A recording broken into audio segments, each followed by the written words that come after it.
Hey there, welcome back to Fridays with Dave and Ashley on the XO Marriage YouTube channel, where you get real marriage advice from real people like us. And we have something really special for you today. We're actually going to share an entire episode from our 14-day marriage challenge that we're doing right now on the Naked Marriage Podcast. And Dave's going to tell you more about it. Yeah, I'm super excited about this. Happy New Year, by the way. Yes, Happy New Year. It's so exciting. We're in 2023, and this is our first Fridays with Dave and Ashley in 2023. We've got some great stuff planned for you this year. So if you haven't already, hit subscribe here on the XO Marriage YouTube channel so you don't miss out on a thing. Like Ashley said, this episode is one that's part of a challenge we're doing. For the first 14 days of 2023, we're releasing a new episode every single day on the Naked Marriage Podcast. And even if you haven't started already, you can start now, dive in. You can either catch up or just start where you are, finish out to the 14th. We got some great content coming. Today's episode is Seasons of Sex. And if you haven't already, go to the Naked Marriage Podcast on iTunes or Spotify or wherever you listen and hit follow so you don't miss an episode. We've got great stuff in store on the podcast as well.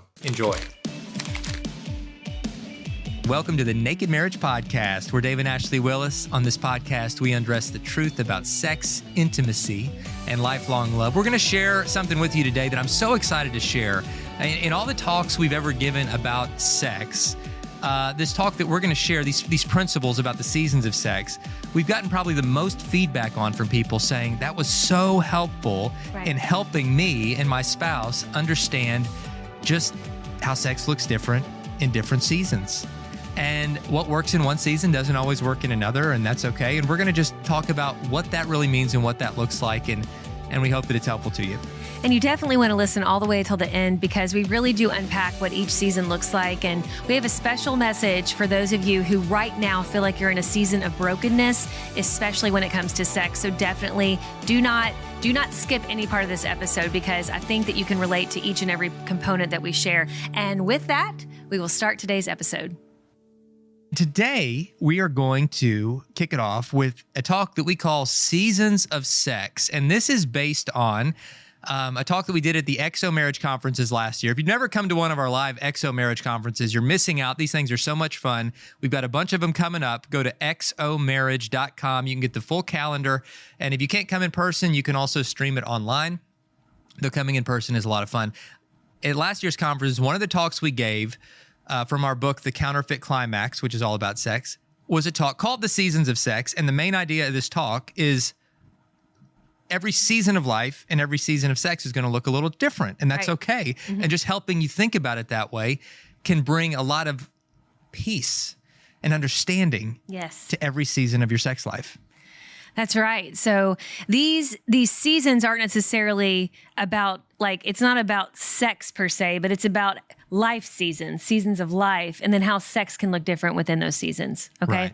And so when we describe that, just kind of keep that in mind. So the first one is what we refer to as the beach season. And as you can imagine, for most of us, when we're newlyweds, that's what that feels like. You know, it's like sex is hot. It's happening frequently. You kind of, maybe you went to a literal beach on your honeymoon. It's a place where you feel like it's pleasurable, it's exciting, it's vacation. And the thing about this beach season is I think that people think that maybe that's how it should always be. Right. Or how it's going to stay. And if you've been married any length of time, you realize that's not necessarily true. And honestly, it shouldn't necessarily be that way, because I'm just going to be real honest. The beach is fun, but even in real life, when you go to the beach, if you stay out there too long, you get burned. You also get chafing. Let's be honest, like from the sand and from all the stuff.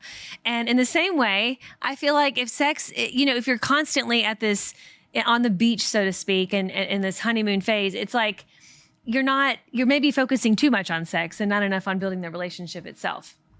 So good. All right. So as we continue on, I want you to picture the visual that we kind of designed to go with this. So it was 4 chairs on a stage. That's right. So that one was a beach chair. Yes, a beach chair. And each one of these 4 chairs represents, of course, one of the 4 seasons we're going to discuss. And you move from one to the other, not in sequential order usually, but back and forth. And you're going to be in all 4 of these chairs at different times in your marriage.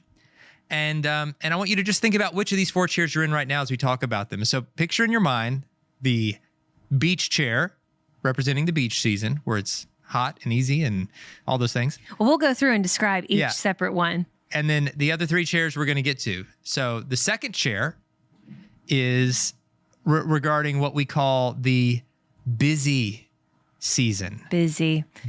So just imagine like a stool. Yeah, like a kitchen stool. Because during the busy seasons of life, like even in our family, people sit at the kitchen stool at the bar thing at the kitchen and are sitting there a lot more often than they're in the dining room. Like, in fact, like the formal dining room, we almost never use it. It's special occasions. Yeah. And so everyday life happens in the busy season where we're sitting on stools and talking and catching up and doing homework and doing all those things. That season of life, in the busy season, and we all have busy seasons, sex is going to look a little different. It might be a little quicker. You're not going to be able to always put on romantic music and light scented candles and give each other an hour-long massage before and have all of that ambiance. It's going to have to be a little more, I don't know, planned sometimes. Like, hey, it's Tuesday nights. We circle on the calendar as our special night.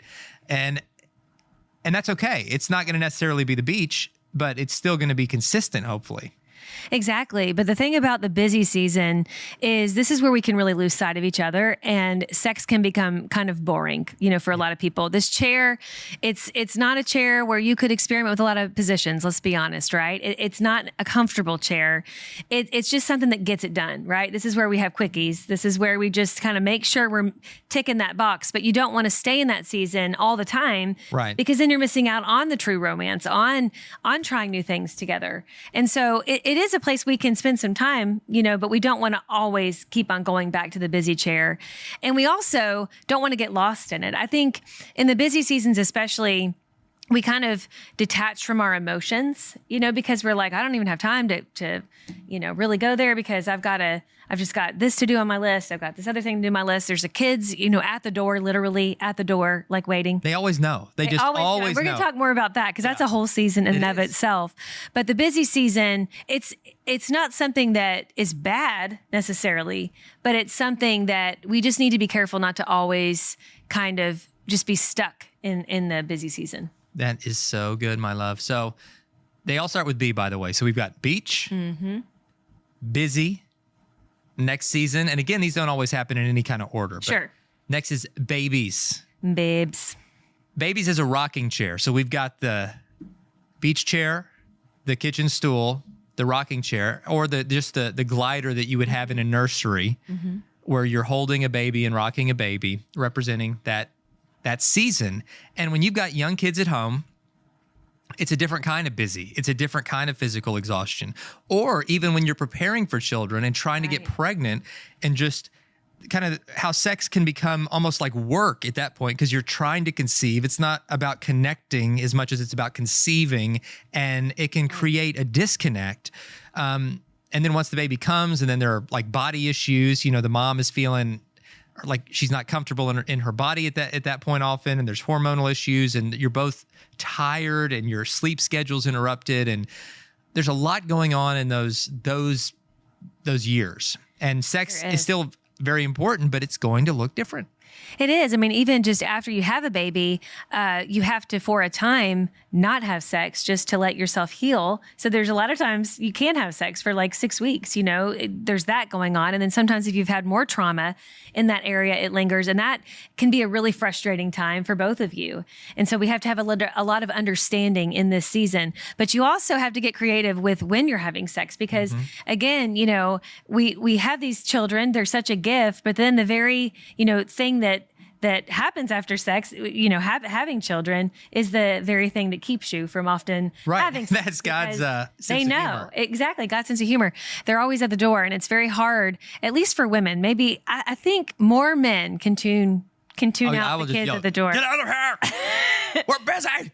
And I'm like, I can't, when I hear kids around me, like even on the other side of the door, I can't get in that mode. I'm like, just turn the TV up. They're fine. Yeah. He's like, they're fine. They're fine. They're fine.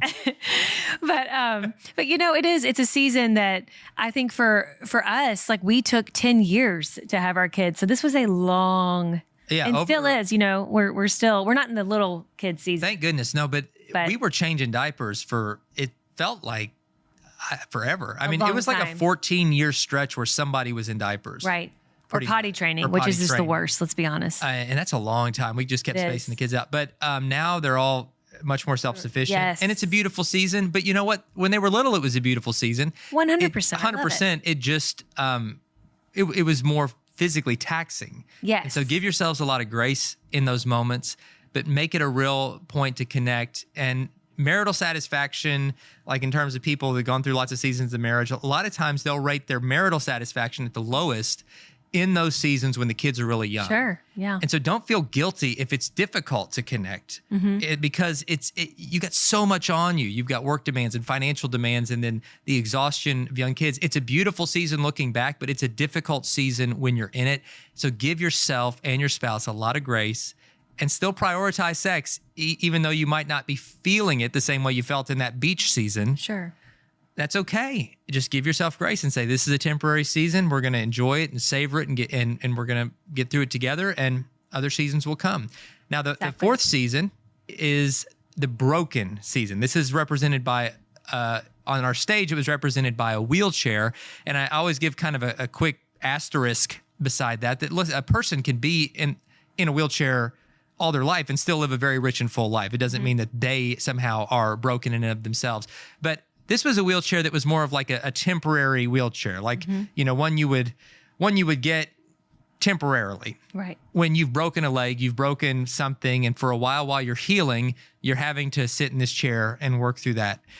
I think there are going to be periods in your sex life where something is broken in your health or in your trust, something that's causing real pain where you have to very tenderly work through that together and acknowledge where you are and that you're not always going to be there. But even in that season, we're going to do our best to still connect sexually. That it might be impossible because of a temporary or even permanent health issue or otherwise to have actual intercourse, but to do whatever you can to connect in an intimate way. In our marriage, we've been in that broken season a couple different times, a couple different ways, early on. And you've heard us talk about our testimonies where I had a struggle with pornography, which broke trust in our marriage. It caused all kinds of brokenness in my own mind.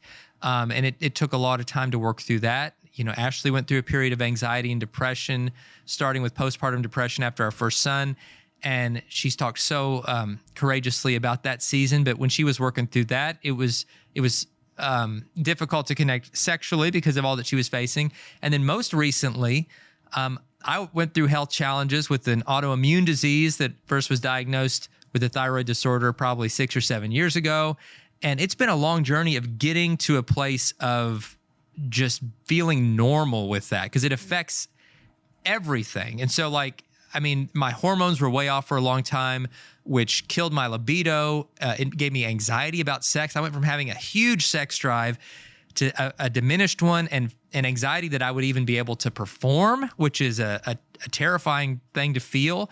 And a lot of men can relate to that. And there's no shame in it. There's medication to help, but my hormones were off. And so I'm finally, after a really long journey of kind of sitting in that wheelchair in that broken season of coming out of that and being on all the right medications, and at this point, I'm on, I'd say vitamins and supplements, and I'm on 4 different daily prescriptions, 2 thyroid medications, hormone replacement, and an antidepressant. So I'm basically being held together by Jesus and duct tape at this point. And Ashley has so lovingly, it's really helping though. Tenderly, it's really helping. She's just happy that she's like, you're yourself again. Yes, and so I say all this, not that it's fun to talk about like everything that's wrong with you or wrong with myself, but I talk about all this to give you the courage to be able to get help in your own life, to talk to your doctor, to talk to your spouse, to say like,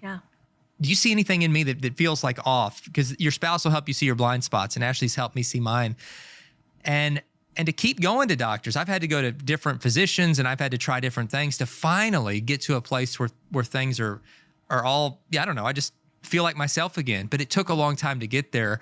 So I'm telling you, if you're in a place where you feel like things are broken and your hormones, your mind, your body, whatever, you don't have to live like that forever. Most of the time, there are some solutions. And these bodies aren't perfect and they're all wearing out and we're all dying in some way or another. But we're going to get brand new bodies in heaven, and that's going to be awesome. And because of Jesus, this is all temporary. But still, as long as we're on earth, I think it's up to us to do everything in our power to live life to the fullest.